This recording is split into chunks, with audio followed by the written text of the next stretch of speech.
Hello guys, welcome back to another video. Now, as you know, I have been working closely on my BMW E46 touring project, the 320D with the M47 engine. And when I bought the car, it did run, but you couldn't drive it, at least for a good amount of time. You know, the crankshaft pulley had failed and there was no drive belts on the engine at all. So when you are running the engine, the battery's essentially just going flat. So, you know, when I got the car, when I got it off of the transporter, I put it on my drive and I left it there, and I haven't ran it since. So today we're going to see if all of the hard work has paid off, all of the time and effort and money. And yeah, we're going to see if the car does start and drive, because like I said, you know, it's been best part of a month now, the car hasn't started or moved. So yeah, let's see what happens. Okay, so today is the day. Will this BMW E46 Touring actually run and drive? So we'll go over exactly what we have done so far in this project, and then we'll go ahead and try and fire this thing up. So we'll start with the engine then, and we'll start with the original problem with the car, why I bought it so cheap. And that was because the original crankshaft pulley had failed. Now, I've obviously went ahead and replaced that. This is a brand new Febby Bilstein pulley. This should last a good 100,000 miles or so at least, and it has been torqued down to spec. We have also installed a brand new Gates drive belt kit.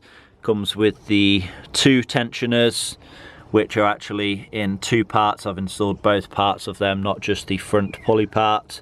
New idler pulley and two brand new drive belts as well. We have also installed the EGR and EGR cooler delete, which, as we can see there, and these two red caps there. So it'll be interesting to know how that fares up, because I haven't even started up the engine since installing those. And we'll move on to everything else that we have done as well. So in terms of the bodywork, we gave it a full entire deep clean. You know, we removed all the wheel arch liners, cleaned everything underneath, made sure that the chassis was sound and there wasn't too much rust, which there was not.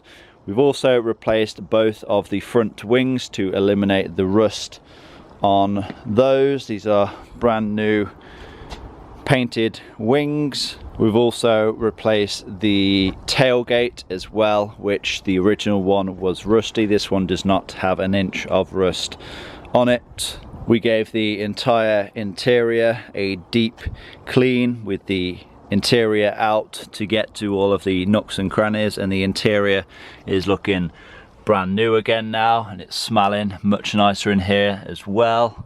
And we also done some smaller jobs, like replacing this wing mirror, replacing these weather strips, and installing a new sun visor. Now we'll move on to the part that we've all been waiting for. Does this thing start up and drive?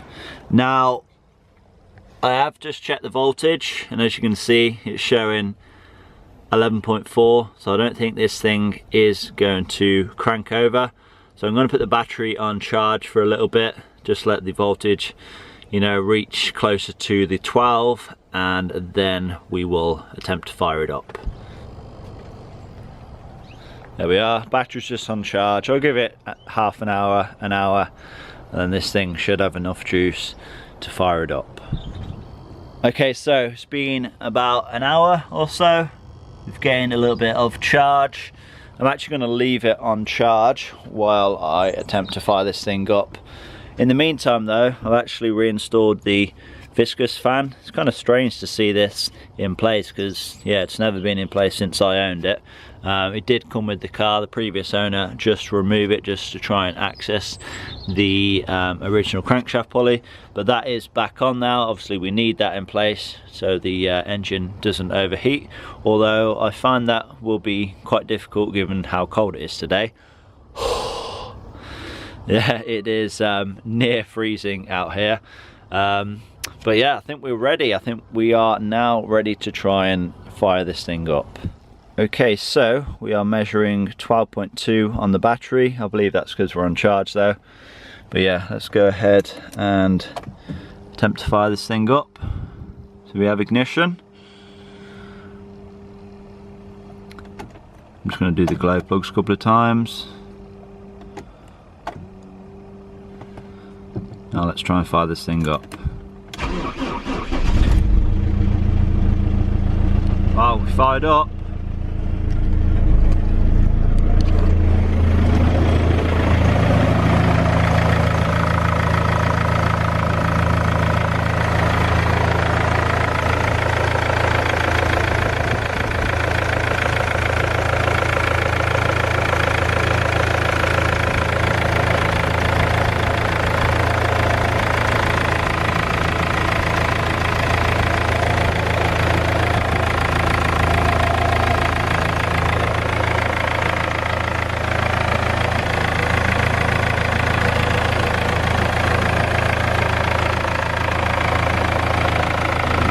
So we may have a problem with the exhaust.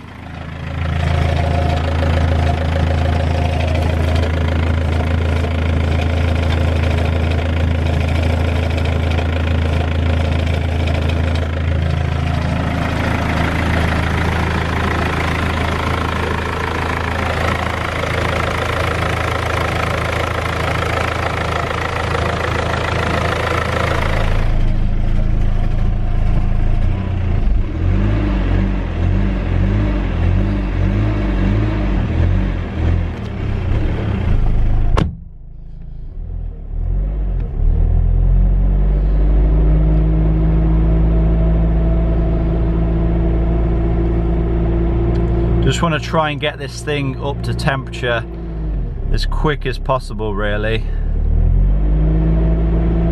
Just I want to see if the thermostat is working. Engine sounds pretty good though. I know we have an exhaust leak. I think the flexi has probably gone on the downpipe. If I open the door, you'll probably be able to hear it.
So then we seem to be pretty much up to temperature, which would indicate that the thermostat is working correctly, which is good.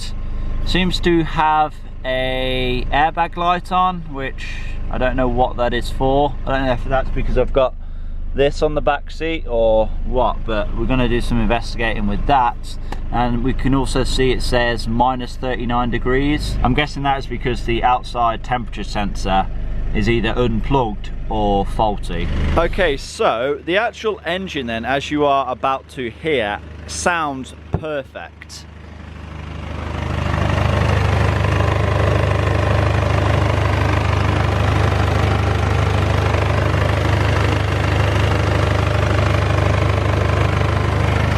The rattle that you can hear is the exhaust.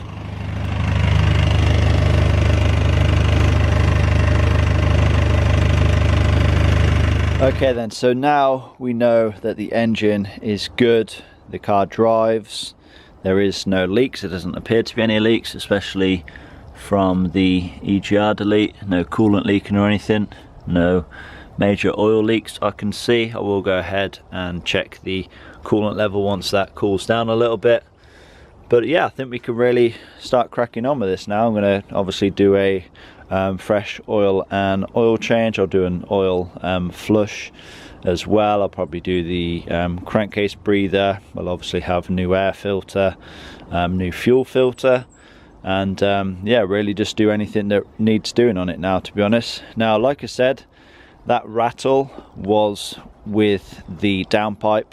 I actually forgot, but it was an advisory, I believe, on the MOT that the downpipe was blowing a little bit, I think. So we will assess the situation. We'll more than likely just go ahead and replace it, whether or not that'll be with a decat downpipe or just with a new catalytic converter.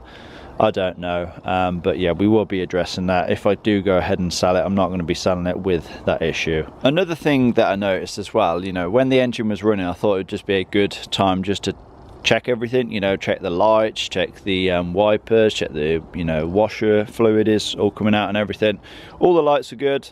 The wipers, yeah, they could do with changing, to be honest. They, you know, have seen better days. I probably will swap them out. But the thing that I noticed was the washer jets are actually different.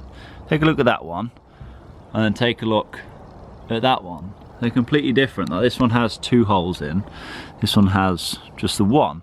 Now when you have a look underneath, this one is plugged in. I'm guessing it's because it's heated, and this one is not. And as you can see, this looks like an aftermarket one. So I guess I'm probably going to have to go ahead and source a new washer jet as well, because yeah, we can't have that.